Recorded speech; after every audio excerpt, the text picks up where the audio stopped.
প্রতিনিয়ত খেলাধুলার আপডেট সবার আগে জানতে আমাদের চ্যানেলটি সাবস্ক্রাইব করুন এবং পাশে থাকা বেল বাটনটি প্রেস করুন। ধন্যবাদ।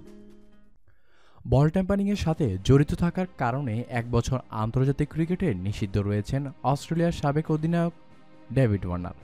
এই একটি বছর ঘরোয়া আসরে অল্প কিছু ম্যাচ খেলেছেন তিনি, তবে আসন্ন ইন্ডিয়ান প্রিমিয়ার লিগের পুরো আসরেই খেলবেন এবার ওয়ার্নার। ইতিমধ্যে তার দল সানরাইজার্স হায়দ্রাবাদের ক্যাম্পে যোগও দিয়েছেন তিনি। গত রাতে হায়দ্রাবাদের অনুশীলন ম্যাচ ছিল, ওই ম্যাচে নিজের বিধ্বংসী রূপ দেখিয়েছেন ওয়ার্নার।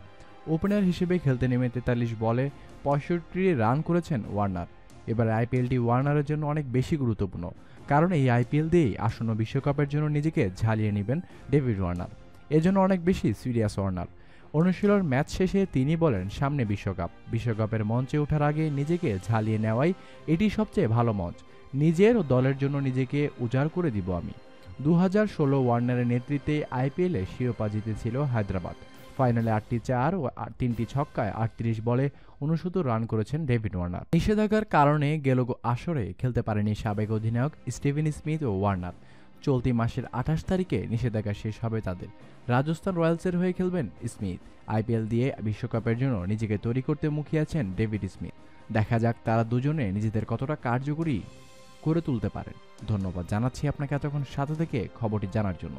পরবর্তী খেলার আপডেট জানার জন্য আমাদের সাথে থাকুন, চ্যানেলটি সাবস্ক্রাইব করুন এবং পাশে থাকা বেল বাটনটি প্রেস করুন।